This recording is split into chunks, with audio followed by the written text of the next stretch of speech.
नमस्कार मित्रांनो, शुभविवाह मालिकेच्या आजच्या जबरदस्त भागामध्ये आता गायकवाड म्हणत असतात की हे बघा मस्के, जिथे खून झाला ना तिथे आसपास सगळं काही व्यवस्थित एकदा पुन्हा चेक करा.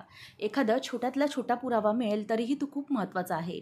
त्यामुळे पुन्हा एकदा ती साईट चेक करा, असं ते आदेश देतात. नंतर जे इन्स्पेक्टर पुढे येतात आणि नंतर गावडे समोरून येतो. तो म्हणतो की साहेब, आजूबाजूचे इथे जे काही लोकेशन होते ते आम्ही बघायला घेतलेत. मग तो म्हणतो की गावडे, इकडे सगळे CCTV फुटेज चेक करा, कशातही काहीही सापडू शकतं. त्यावेळेला मग आता भूमी म्हणत असते की मला कळत नाही आहे की त्या खुनानंतर कसलाही पुरावा कसा सापडला नाही. आतापर्यंत काहीतरी सापडायला हवं होतं. जर त्या नर्सचा तिथेच खून झाला आहे तर मग ते आपल्याला सापडणं खरंच खूप महत्त्वाचं आहे. त्याच्या रिलेटेड एखादा पुरावा सापडला तरच आपल्या केसला वेगळं वळण मिळू शकतं आणि आपण कोर्टात हे सिद्ध करू शकतो की बाळाला किडनॅप केलं गेलं होतं. मग गायकवाड म्हणतात की हो, ज्याने कोणी हे केलं आहे ना, अगदी शिताफीने केलेलं आहे. कुठल्याही प्रकारचा पुरावा हा मागे ठेवला नाही. त्यामुळे हे सगळं घडतं आहे. परंतु काळजी करू नका, नक्कीच काहीतरी सापडेल. असं नक्कीच कुठलातरी धागादोरा सापडेल, जेणेकरून आपण केसपर्यंत लवकरात लवकर पोहोचू शकू, असं भूमी आणि आकाशला गायकवाड सर सांगत असतात. आणि आकाशही त्या गोष्टीचाच विचार करत उभा असतो. त्यानंतर आपल्याला पाहायला मिळतं की इकडे पौर्णिमा म्हणत असते की आई, बघितलं, या बावळट मानसीने ही ट्रंक उघडीच टाकली. तेव्हा ती म्हणते की अगं बावळट ती नाही, बावळट तू आहेस. अगं ट्रंक उघडी टाकली ते काय बघतेस तू? अगं यातलं दुपटं पळवून नेले ते बघ ना. ही ट्रंकचं काय सांगतेस? खरंच तुझ्याही डोक्यावर अगदी गंज लागलेला दिसतोय मला. अशी अगदी ती येऊन ही ट्रंकमधून दुपटं घेऊन गेली. आता काय करायचं आपण? खरंच इतका राग येतोय. अगोदर मला सांगितलं माहीत असतं ना की इथे येऊन बघेल तर नक्कीच काहीतरी केलं असतं. मला तर वाटतंय हा तुझा शहाणपणा नडलेला दिसतोय. अगं हे दुपटं इथे ठेवण्यापेक्षा आपण एखाद्यात जाळून टाकलं असतं ना तर बळं झालं असतं. कोर्टामध्ये तिला दाखवायला काही पुरावाच उरला नसता ना. उगीचच हे इथे ठेवलं, असं ती बोलायला लागते. तेवढ्यातच गावडे येतात आणि म्हणतात की हे बघा सर, म्हणजेच गायकवाड सर, इथे CCTV फुटेज आहेत ना, तिथे आजूबाजूला जी दुकान आहे ना तिकडे सगळीकडे चेक केलेलं आहे. परंतु आसपासच्या कुठल्याही CCTV फुटेजमध्ये ते दिसत नाही आहे की ती बाई आली आहे किंवा तिचा खून झाला आहे असं काही. म्हणजे कोणत्याही CCTV फुटेजमध्ये ते कॅप्चर झालेलंच नाही आहे. त्यावेळेला गायकवाड म्हणतात की हे बघा, सगळे CCTV फुटेज तुम्ही चेक केलेत का? तेव्हा गावडे म्हणतात की हो साहेब, सगळे CCTV फुटेज चेक करून झालेले आहेत. मग आता भूमीला टेन्शन यायला लागतं की कुठल्याही लोकेशनमध्ये, कुठल्याही CCTVमध्ये काही ट्रॅक कसं झालेलं नाही आहे. तेव्हा गायकवाड म्हणतात की सगळं बघितलं आहे का तुम्ही दुकानं? तेव्हा गावडे म्हणतात की इथेच याच बाजूला एक दुकान आहे, म्हणजेच ते शॉप आहे पार्लरचं. तिथे ते दुकान महिनाभर गाळा बंद आहे. मग लगेच तो म्हणतो की बरं ठीक आहे, तर त्याच गाळ्यामध्ये तुम्ही आता चेक करा, तिथूनच काहीतरी सापडतं आहे का बघा. तेव्हा गायकवाडला तो म्हणतो की तिकडचा मालक हा बाहेर गेला आहे कुठेतरी. गायकवाड म्हणतात की हे बघा चेक करा आणि त्याच्यातून काही माहिती मिळते का बघा, त्याशिवाय आपल्याला काही पुरावा मिळणार नाही. आणि त्यानंतर मग आता ते पुन्हा एकदा ते बघण्यासाठी गेलेले असतानाच तिथे आकाश हा टेन्शनमध्ये असतो आणि गायकवाड त्यांना धीर देत असतात की तुम्ही काळजी करू नका, सापडेल आपल्याला काहीतरी. आता हीच एक दुकान म्हणजे आशा उरली आहे. आणि तेवढ्यातच त्यांना एक फोन येतो गायकवाडांना आणि गायकवाड म्हणतात की वॉट. तेवढ्यात आनंद झालेला असतो आणि आकाश आणि भूमी त्यांच्याकडे बघतात. तर इथे दुसऱ्या दिवशी कोर्टाची तारीख असते आणि भूमी ही म्हणते, मी जज साहेबांना म्हणते की युअर ऑनर, हे जे दुपटं आहे ते तुम्हाला आता मी दिलेलं आहे आणि या दुपट्यावरून हे सिद्ध होतं की हे दुपटं हे त्या दिवशी माझ्या मुलीलाच अलॉट केलं होतं. मग गायकवाडांना बोलावल्यावर लगेच जज साहेब विचारतात की मला सांगा गायकवाड, तुम्ही या दुपट्याबद्दल नीट चौकशी केली होती? हे दुपटं डुप्लिकेट नाही ना, किंवा हे अलॉट यांच्याच मुलीला केलं गेलं होतं, हे सगळं तुम्ही चेक केलं आहेत ना? तेव्हा मग ते म्हणतात की हो सर, सगळं चेक केलं आहे, हे दुपटं काही डुप्लिकेट नाही आहे आणि शिवाय हॉस्पिटलमध्ये पण आम्ही बघितलं तर हे दुपटं हे यांनाच अलॉट केलं गेलं होतं आणि हे ओरिजिनल दुपटं आहे. असं म्हटल्यावर आता भूमी म्हणते की सर, ह्या दुपट्याच्या आधारावरून हे सिद्ध होतं आहे की हे माझ्या बाळाचं दुपटं होतं आणि त्यावेळेला त्यांना तिला अलॉट केले गेलेले असताना हे दुपटं हे माझ्या बाळाचंच आहे. तेव्हा मग लगेच गीतांजली म्हणते की जज साहेब, हे एका दुपट्यावरून हे सिद्ध करू शकणार नाही आहेत की हे दुपटं हे त्यांच्या बाळाचंच आहे म्हणून. कदाचित हे दुपटं त्यांनी मॅनेज केलेलं पण असू शकतं ना. मग आपण याच्यावरून कसं सिद्ध करू शकतो की हे दुपटं आहे हे ते बाळाचंच आहे? तेव्हा लगेच असं म्हटल्याबरोबर भूमी म्हणते की हो, परंतु आम्ही हॉस्पिटलमध्ये क्रॉस चेक केलेलं आहे. पोलिसांनी स्वतः बघितलं आहे की हे दुपटं हे डुप्लिकेट नाही आहे. मग तुम्ही त्यावरून कसं सिद्ध करू शकताय? तेव्हा भूमीला ती म्हणते की हे बघा, तुम्ही हे सगळं मॅनेज करू शकता, कारण दुपट्याच्या गोष्टीवरून एखाद्या आईचं नाव सांगतील आणि मग नक्कीच तुम्हाला हे प्रूव्ह करता येईल. त्यामुळे कोर्ट ह्या आणखी पुराव्यांवर विश्वास ठेवेल. तुमच्या या फक्त दुपट्यावर विश्वास ठेवून नाही चालणार, कारण तुम्ही जे काही रंगवले ती कथा आहे आणि त्या कथेप्रमाणेच हे दुपटं हे फक्त ते काम करू शकणार नाही आहे. तेव्हा भूमी म्हणते की हे बघा, मला माहीतच होतं की तुम्ही दुपट्यावर विश्वास ठेवणार नाही, परंतु तुम्हाला आणखी एकदा मी सांगते की हे माझं जे काही काल्पनिक वगैरे कथा नाही आहे. जे मी सगळं काही सांगते ना ते फॅक्ट्स सांगते आणि त्या फॅक्ट्सच्या आधारावरच मी तुम्हाला बोलते. आता तुम्हाला जे काही कथा काल्पनिक वाटते ना ती मी सत्यात उतरवते. त्यामुळे माझा जो काही पुढचा पुरावा असेल ना तो पुढचा पुरावा मी कोर्टासमोर सादर करते, ज्यावरून तुम्हाला नक्कीच समजेल की मी जे काही दाखवते ना ते खोटं किंवा काहीच नाही आहे आणि ते सगळं खरं खरं आहे. म्हणून आता भूमी म्हणत असते की युअर ऑनर, आता मी कोर्टापुढे पुढचा मुद्दा मांडण्याची परवानगी मागते. माझा पुढचा जो काही पुरावा आहे ना तो पुरावा मी सादर करण्यासाठी परवानगी मागते. त्यावेळेला मग जज साहेब परवानगी आहे असं म्हणतात आणि गीतांजली त्यावेळेला बाजूला जाऊन बसते आणि मीने अगदी व्यवस्थितपणे वकिली करून तिचं तोंडच बंद करून टाकलेलं असतं. आता भूमी म्हणते की सर, मी पुढचा पुरावा आणि या मॅडम जसं सांगत होत्या की ज्या प्रीती नर्स आहे ती प्रीती नर्स हिचा खून झालेलाच नाही. मी सगळ्या कथा रंगवून सांगत आहेत, कल्पनेतल्या सांगत आहेत, परंतु माझ्याकडे असा एक पुरावा आहे ज्यावरून हे सिद्ध होतं की प्रीती नर्सच्या बाबतीत मी जे काही सांगितलं होतं कोर्टात ते सगळं खरं आहे. प्रीती नर्स ही त्या दिवशी तिचा खून झाला होता, हे माझ्याकडे व्हिडिओ फुटेज आहे आणि त्यामधून हे सिद्ध होतं की प्रीती नर्सला मारलं गेलं होतं. आता हे ऐकल्यावर रागिनी आणि पौर्णिमा दोघीजणही घाबरतात. तेव्हा मग आता भूमी म्हणते की CCTV फुटेज मी सगळं तुमच्यासमोर प्ले करते सर, त्यामध्ये सगळं दिसेल. आणि मॅडम जे काही म्हणतात की मी काल्पनिक कथा रंगवते ते काल्पनिक आहे की खरं हे सगळं आता कोर्टासमोर दिसेल. म्हणून आता भूमी ही समोर ती व्हिडिओ प्ले करते आणि त्या व्हिडिओमध्ये स्पष्ट दिसत असतं की प्रीती नर्स त्या तिथून रस्त्यावरून चालत येत आहे. आता पौर्णिमा आणि रागिनी दोघे एकमेकींकडे बघतच राहिलेले असतात. आता ती प्रीती नर्स ही समोरून चालत चालत येत असते आणि ती प्रचंड घाबरलेली असते. आता भूमी ही नर्सचा चेहरा दिसताच तो चेहरा तिथेच पॉज करते आणि म्हणते की हे बघा जज साहेब, हीच आहे ती प्रीती नर्स जिने माझ्या बाळाला हॉस्पिटलमधून पळवलं गेलं होतं. ती त्या दिवशी मी जेव्हा देवळात जायला निघाले ती माझा पाठलाग करत करत तिथून लपून छपून निघालेली होती, कारण तिला माहिती आहे की तिच्याही जीवाला धोका होता, म्हणून ती तिकडून चालत चालत निघालेली होती. असं म्हणून आता प्रीती नर्सचा तो व्हिडिओ ही दाखवत असते आणि ती नर्स ही चालत येत असताना भूमी म्हणते की हीच ती प्रीती नर्स. आणि जेव्हा प्रीती नर्स तिथून येते भूमी म्हणते की जज साहेब, ही कोर्टातली तारीख बघा या कॉर्नरला आणि ती वेळ बघा, 11:11 म्हणजे मी तुम्हाला साधारणतः जो टाईम सांगितला प्रीती नर्सच्या खुनाचा त्याच्यामध्ये आणि प्रीती नर्स येण्यामध्ये साधारणतः 10 मिनिटांचं अंतर असेल आणि त्या 10 मिनिटांमध्ये हे सगळं घडलेलं आहे. आणि प्रीती नर्स ही चालून येत असल्यानंतर तिचा खून झाला होता. ती चालत येते आणि त्यानंतर तिच्या 10व्या मिनिटावर तिचा खून झाला, जसं मी तुम्हाला तारीख सांगितली आणि वेळही सांगितला. आता जज साहेब हे सगळं नोंद करून घेत असताना गीतांजली म्हणते की हे बघा, मला तरी वाटतंय की या सगळ्या गोष्टींवरून हे सिद्ध होत नाही आहे. म्हणजे ती म्हणते की प्रीती नर्स तिथून चालून येते परंतु तिचा खून झाला आहे हे यावरून सिद्धच होत नाही आहे. तसा कोणताही व्हिडिओ नाही आहे ना तुमच्याकडे की तिचा खून झाला आहे वगैरे. म्हणूनच आता असं म्हटल्याबरोबर भूमी म्हणते की मॅडम, मला कळतं आहे तुम्हाला जरी पुरावे पाहिजे असले ना तुम्ही पुराव्यांवरतीच विश्वास ठेवता, दुसऱ्या कोणाच्याही बोलण्यावर तुम्ही विश्वास ठेवत नाही, ठीक आहे. परंतु मी पण तुम्हाला दाखवून देते की पुराव्याशिवाय मीही बोलत नाही आहे आणि माझ्याकडे तसा पुरावा आहे, म्हणूनच मी तुमच्यासमोर पुढची व्हिडिओ प्ले करते. पुन्हा एकदा ती गीतांजलीचं तोंड बंद करून टाकते. रागिनी म्हणते की ही भूमी ही सगळ्या क्लिप्स मिळवून आली की काय, आणि जर याच्यामध्ये संत्या दिसल्या तर मात्र वाट लागली. आता भूमी ती व्हिडिओ प्ले करते, त्याच्यामध्ये संत्याची गाडी येत असते आणि भूमी म्हणते की ही बघा, ही नंबर प्लेट नसलेली गाडी येते जज साहेब समोरून, त्याच गाडीमध्ये तो खुनी आहे तो बसलेला आहे. रागिनी घाबरते आणि म्हणते की ही तर संत्याची गाडी आहे, आता संत्या यातून दिसला तर वाट लागली, असं ती बोलायला लागते. भूमी म्हणते की हे बघा जज साहेब, ही गाडी इथून येताना दिसते आणि या गाडीच्या येण्याचा टायमिंग बरोबर प्रीती नर्स येत होती तिचा पाठलाग करतानाचा टायमिंग दिसतोय, म्हणजे दोघांचे टायमिंग जवळपास मॅच होत आहेत. याचा अर्थ जो गाडीतून येतोय खुनी तो प्रीती नर्सचा पाठलागच करत होता आणि तिच्या पाठीपाठी गाडीने येत होता.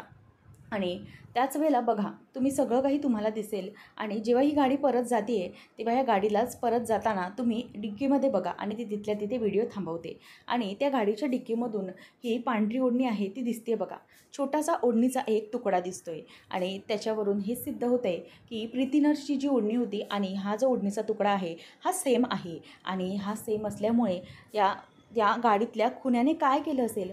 तर तो तिचा पाठलाग करत तिच्यापर्यंत आला. ती मला सत्य सांगणारच होती. म्हणजे माझ्या बाळाला पळवलं आणि ते कोणी पळवलं, यामागचा मास्टर माइंड कोण, हे सगळं सत्य प्रीती नर्स मला त्यावेळेला सांगण्यासाठीच येत होती. परंतु त्याच वेळेला नेमका तो खुनी आला आणि त्याने प्रीती नर्सला मारलं. आणि ही तीच वेळ होती ज्यावेळेला तिचा खून झाल्यानंतर मी थोडीफार जवळच्या अंतरावर गेले आणि गायकवाड सरांना फोन लावण्यासाठी गेले. आणि त्यांना फोन लावण्यासाठी गेले तेवढ्यातच याच त्या बॉडीला त्यांनी गायब केलं त्या खुन्याने. आणि त्यांनी स्वतःच्या गाडीच्या डिक्कीत टाकून ह्या प्रीती नर्सला घेऊन गेलेले आहे. हे सगळं इथे स्पष्ट होते. आणि जो हा टायमिंग आहे तो जवळपास एकमेकांना 10 मिनिटात मॅच करणार आहे. त्यामधूनच मी हे सिद्ध करते आहे युअर ऑनर, की हे जे काही झालं आहे ना, या माणसानेच केले. आणि हा मास्टर माइंड तोच आहे ज्याने हे सगळं घडवून आणले. म्हणजे माझ्या बाळाचं किडनॅपिंग हे सगळं सत्य हे त्यानेच घडवून आणलेलं आहे. त्यावेळेला मग आता जज साहेब म्हणतात की ठीक आहे भूमी महाजन, तुम्ही जे जे काही आता कोर्टात मांडलं आहे ते सगळे मुद्दे आता मी इथे नोट डाऊन करून ठेवलेले आहेत. तेव्हा मग भूमी ही म्हणते की यस युअर ऑनर थँक्यू, कारण हे सगळं प्रीती नर्सने खून केलेलं आहे. प्रीती नर्सचा खून झाला आहे आणि हा सगळा जो काही घटनाक्रम आहे तो मी तुम्हाला सांगितला, कारण मॅडमला असं वाटत होतं की हे सगळं खोटंच आहे. तेव्हा ती म्हणते की हो मान्य आहे जज साहेब, मला ऑब्जेक्शन घ्यायचं आहे. सस्टेंड बोलल्यावर ती म्हणते की तुम्ही आता बोलताय की प्रीती नर्स समोरून चालत आली तुम्हाला खरं सांगण्यासाठी. ठीक आहे, ते मी मान्य केलं. नंतर प्रीती नर्स ही आली आणि तिने तुम्हाला सगळं सांगितलं किंवा तिची ही ओढणीतनं तुकडा दिसला, हेही सगळं खरं. परंतु हे सिद्ध कुठे होतं आहे की प्रीती नर्सचा यामध्ये खून झालेला आहे. खून झाला आहे अशी कोणतीही व्हिडिओ क्लिप तुमच्याजवळ नाही आहे. मग तुम्ही हे कसं काय सिद्ध करू शकताय की प्रीती नर्सचा खून झाला आहे. त्यावेळेला आता लगेच जज साहेब म्हणायला लागतात की याच्यावरती तरी आपल्याला विश्वास ठेवता येणार नाही की तिचा खून झाला आहे ते. मग आता लगेच भूमी म्हणते की हो ठीक आहे, मी तुम्हाला या गोष्टीवर तुमचा विश्वास नाही. तेव्हा गीतांजली म्हणते की हो नाही आहे विश्वास, कारण तुम्ही या व्हिडिओ क्लिपमधून ती फक्त आली आहे हे सिद्ध केलं आहे, परंतु तिचा खून झाला आहे हे कोणत्याही प्रकारे सिद्ध झालेलंच नाही आहे. गीतांजलीने असं म्हटल्याबरोबर लगेच भूमी म्हणायला लागते की हो हो, तुमचे जे काही मुद्दे आहेत ते मला सगळे कळत आहेत. म्हणूनच आता तुम्ही हे जे काही म्हणताय ना, किंवा मी हे सगळी काल्पनिक कथा सांगते असं म्हणताय, तर ठीक आहे. अजूनही तुमचा याच्यावरच विश्वास बसतो इतके पुरावे दिल्यानंतर की मी कथा काल्पनिक सांगते, तर ठीक आहे. त्याच्यावर आणखी एक पुरावा माझ्याकडे आहे, ते म्हणजे तिथले CCTV हॉस्पिटलचे CCTV ऑपरेटर चौधरी. आता चौधरीचं नाव घेतल्यावर रागिणीचा चेहराच पडतो, कारण ती पूर्ण घाबरते. आणि फ्लॅशबॅकमध्ये जेव्हा भूमी आणि आकाश उभे असताना गायकवाडांना फोन आलेला असतो की जे CCTV ऑपरेटर आहेत हॉस्पिटलमधले चौधरी ते सापडले. आता भूमी ही म्हणते की तुम्हाला असं वाटतं आहे की हे सगळी कथा आहे ती मी काल्पनिक सांगते, परंतु ही कथा अजिबातच काल्पनिक नाही आहे. म्हणून आता ती समोरून सांगते की जे CCTV ऑपरेटर आहेत हॉस्पिटलमधले चौधरी यांना मी कोर्टामध्ये बोलावून घेण्याची परवानगी मागते. आता गायकवाड त्या चौधरीचा पत्ता मिळाल्यामुळे खूपच आनंदित झालेले असतात, कारण फार मोठा क्लू त्यांना सापडलेला असतो. कारण प्रीती नर्सचा खून झाला याबद्दल थोडासा दुवा आणि त्यानंतर चौधरी सापडला आहे हे सगळं यांना खूप आनंद देणारं असतं.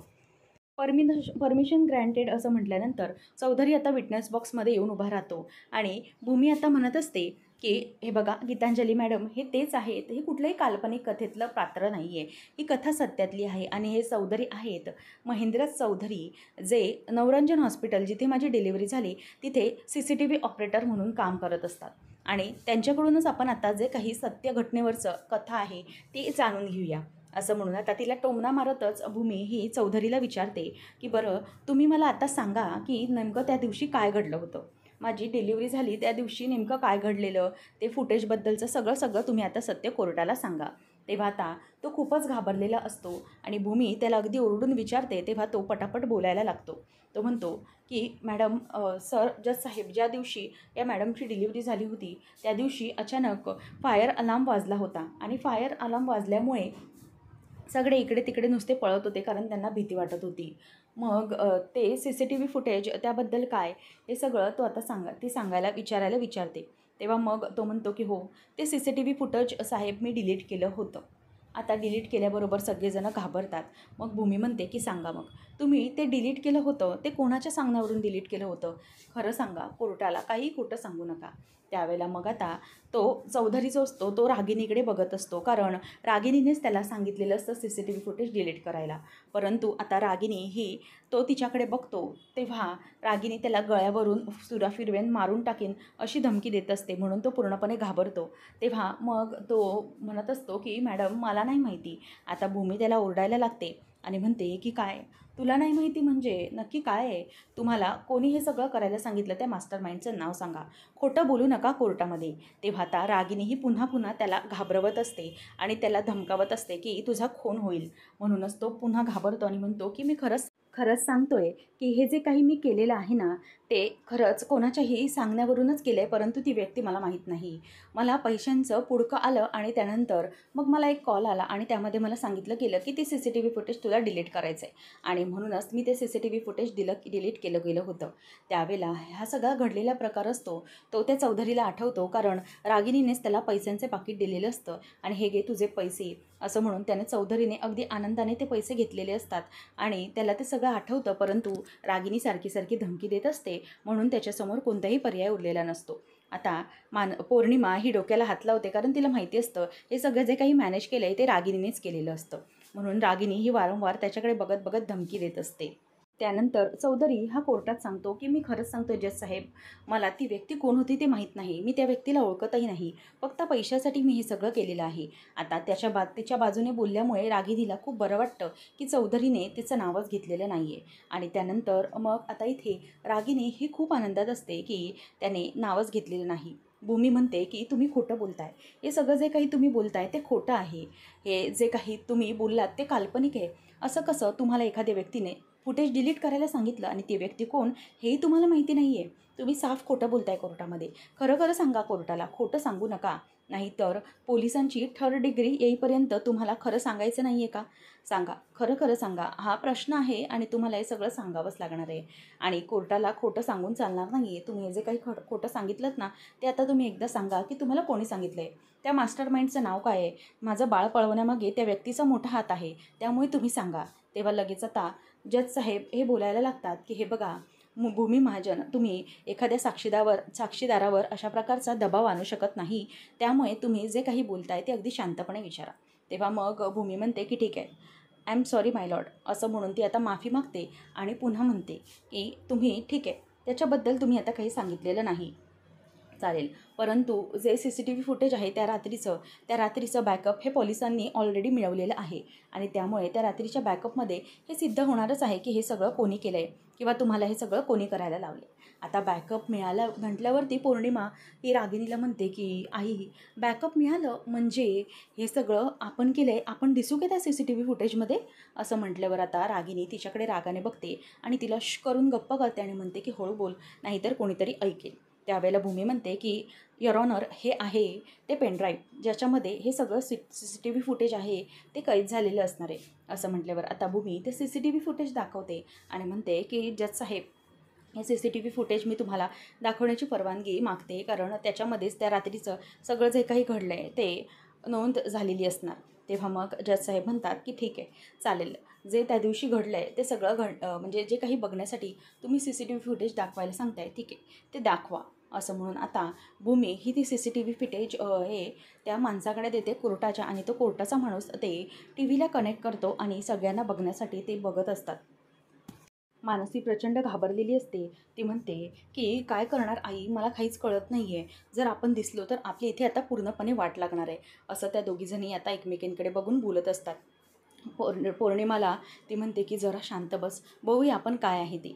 आणि मग भूमी ते CCTV फुटेज प्ले करते आणि ते प्ले केल्यानंतर ते प्ले होतच नसतं. म्हणजे जी स्क्रीन आहे ती पूर्णपणे ब्लर होत असते आणि एखादी स्क्रीन ही करप्ट होते, तसंच ते झालेलं असतं. आता लगेच भूमी म्हणते की जज साहेब, हे खरंच माहिती नाही आहे हे कसं काय झालं आहे, म्हणजे ही स्क्रीन करप्ट कशी काय झाली, हा पेनड्राईव्ह करप्ट कसा काय झाला आहे, हे सगळं काय आहे, नक्की काय केलं आहे चौधरी तुम्ही, या बॅकअपबद्दल तुम्ही नक्की काही केलं आहे का? असं म्हणून आता ते CCTV फुटेज म्हणजे जे बॅकअप असतं तेही दिसत नसतं, म्हणून भूमी भरपूर घाबरलेली असते. आता हा जो पुरावा असतो तो पुन्हा दिसत नाही, म्हणून ती त्या चौधरीला पकडते आणि म्हणते की सांगा नक्की तुम्ही काय केलं हे सगळं, हे मुद्दाम घडवून आणले ना तुम्ही, असं सगळं ती त्याला ओरडून ओरडून विचारत असते. तेव्हा तो म्हणतो की नाही मॅडम, मला या बॅकअपबद्दल काहीच माहिती नाही आहे, हे जे काही प्ले होते किंवा नाही होते, कारण ते CCTV फुटेज त्या दिवशी मी डिलीट केलं, बाकी बॅकअपबद्दल मला काहीच माहिती नाही आहे, असं तो म्हणायला लागतो. कारण इथे आता रागिनी ही खूप खुश झालेली असते आणि रागिनीनेच ते सगळं काम केलेलं असतं. तेव्हा भूमी म्हणते की सांगा तुम्ही हे सगळं खोटं खोटं केलं आहे ना, म्हणजे माझ्या बाळाला पळवलं गेले, या सगळ्या ज्या गोष्टी आहेत या एकामागोमाग एक आहेत आणि तुम्हीच या फुटेजचं काही केलेलं आहे का. तेव्हा तो म्हणतो की नाही नाही माय लॉर्ड, मी फक्त ते CCTV फुटेज डिलीट केलं होतं, बाकी मला खरंच काही माहिती नाही आहे प्लीज. तेव्हा मग भूमी म्हणते की नक्की मला सांगा, आता हे CCTV फुटेज नाही आहे ठीक आहे, मग तुम्हाला तर माहिती आहे की त्या CCTV फुटेजमध्ये काय होतं, ते डिलीट करण्याच्या अगोदर तुम्ही तर प्ले करून पाहिलं असेलच, मग तुम्ही सांगा की नक्की त्या CCTV फुटेजमध्ये काय होतं. आता असं म्हटल्याबरोबर तो म्हणतो की हो सांगतो. अचानक त्यावेळेला फायर अलार्म वाजला होता आणि तो अलार्म वाजल्यानंतर सगळेजण धावपळ करत होते आणि तुमची डिलिव्हरी झाली, त्या डिलिव्हरीच्या रूममधून एक अज्ञात व्यक्ती ही आतमध्ये एक कपड्यात गुंडाळलेलं बाळ होतं ते आतमध्ये घेऊन गेली आणि नंतर थोड्याच वेळानंतर एक अज्ञात बाळ पुन्हा तीच व्यक्ती ही बाहेर घेऊन आली होती आणि त्या व्यक्तीला बाहेर आणलं होतं आणि म्हणूनच नेमकं ती व्यक्ती कोण होती काय हे मला काही समजलं नाही. त्यावेळेला मग आता जज साहेब त्या चौधरीला विचारतात ती व्यक्ती कोण होती किंवा हे सगळं काही घडलं आहे याबद्दलचं तुम्हाला काही माहिती आहे का. तेव्हा तो म्हणतो की नाही साहेब, ती व्यक्ती कोण होती ते मला काही कळलं नाही, परंतु एकच व्यक्ती होती जी आतमध्ये गेली आणि ती बाहेरही आली, बाळालाच घेऊन, लहान बाळच कपड्यात गुंडाळलं गेलेलं होतं. तेव्हा भूमी म्हणते की पुन्हा एकदा आठवा, ती व्यक्ती कोण आहे ही तुम्हाला नाही ओळखता आली का, ती व्यक्ती कोण आहे आणि ती व्यक्ती हीच आहे का जिने तुम्हाला पैसे दिले CCTV फुटेज डिलीट करण्यासाठी. तेव्हा मग तो म्हणतो की नाही मला नाही माहिती. तरीही भूमी त्याला म्हणते की असं कसं तुम्हाला नाही माहिती, तुम्ही सगळं बघितलं तरीही तुम्ही ते सगळं सांगत नाही आहात. तेव्हा आता इथे गीतांजली ही म्हणत असते की जज साहेब त्या व्यक्तीला माहीत नाही तर दबाव टाकण्यात येऊ नये. मग आता भूमीही त्याला म्हणते की जज साहेबांना की सर याच्यातून हे सिद्ध होतं की माझं बाळ पळवलं गेलं होतं. त्यानंतर पुढच्या भागामध्ये आपल्याला पाहायला मिळतं की जज साहेब हे DNA टेस्टचे रिपोर्ट बघत असतात आणि गीतांजली म्हणते की जज साहेब हे DNA टेस्टचे रिपोर्ट आणि ज्याच्यावरून हे सिद्ध होतं आहे की हे जे बाळ आहे ते भूमी आकाश महाजन यांचं नाहीच आहे, क्षितिजा ही अमोली अवस्थी यांची मुलगी आहे, हे यावरूनच आता सिद्ध होतं आहे. मग जज साहेब आता पुढे बोलायला जाणार असतात की जे रिपोर्ट्स मिळालेत त्याच्या आधारावर आम्ही एका मोठ्या कन्क्लुजनवर येत आहोत की ही कोर्ट हे क्षितिजा ही भूमी आकाश महाजन यांची मुलगी नाही, असं म्हटल्याबरोबरच आता तिथून समोरून भूमी चालत येते आणि ती म्हणत असते की नाही, आकाश भूमी महाजन यांचीच ती मुलगी आहे, असं म्हणून आता तिथे भूमी ही थांबवायला येते आणि म्हणते की थांबा जज साहेब. आणि जज साहेब निकाल द्यायला जातात तेव्हा रागिनी, अमोली, त्याचप्रमाणे पौर्णिमा या खूप खुश झालेल्या असतात आणि जे काही स्टेटमेंट आहे ते जज साहेब सांगणार, अमोलीच्या बाजूने निकाल लावणार, तेवढ्यातच भूमी आलेली असते आणि भूमी म्हणते की जज साहेब हे हे जे आहे हे याचा पुरावा आहे की क्षितिजा ही माझीच मुलगी आहे, ती आकाश आणि भूमी यांचीच मुलगी आहे, असं म्हणून भूमी आता लडखडत अगदी कोर्टापर्यंत आलेली असते आणि कोर्टापर्यंत येऊन तिने तिचा जो पुरावा असतो तो पुरावा आता कोर्टासमोर दिलेला असतो आणि भूमीला प्रचंड लागलेलं असतं आणि भरपूर संकटांचा सामना करत करत भूमी तिथपर्यंत पोचते आणि ही आपलीच मुलगी आहे असं कोर्टाला ती आता सिद्ध करून आणत असते. आणि हे होत असताना सगळेजण आता घाबरतात, नेमका भूमीने कोणता पुरावा आणला आहे. भूमीला भरपूर लागलेलं देखील असतं, सगळीकडे खरचटलेलं असतं, परंतु तरीही भूमी ही सत्य सांगण्यासाठी आलेली असते. आता भूमीचे जे DNA टेस्टचे रिपोर्ट असतात ते रिपोर्ट पाहिल्यानंतर पाहिल्यानंतर जज साहेब हे भूमीच्या बाजूने कसा निकाल देणार आहेत आणि अमोली आणि गीतांजली दोघीजणी कशाप्रकारे तोंडावर पडणार आहेत हे सगळे आपल्याला पुढच्या काही भागांमध्येच पाहायला मिळणार आहे. अशाच मालिकांचे नवनवीन अपडेट जाणून घेण्यासाठी आजच आपल्या चॅनेलला सबस्क्राईब नक्कीच करा. धन्यवाद.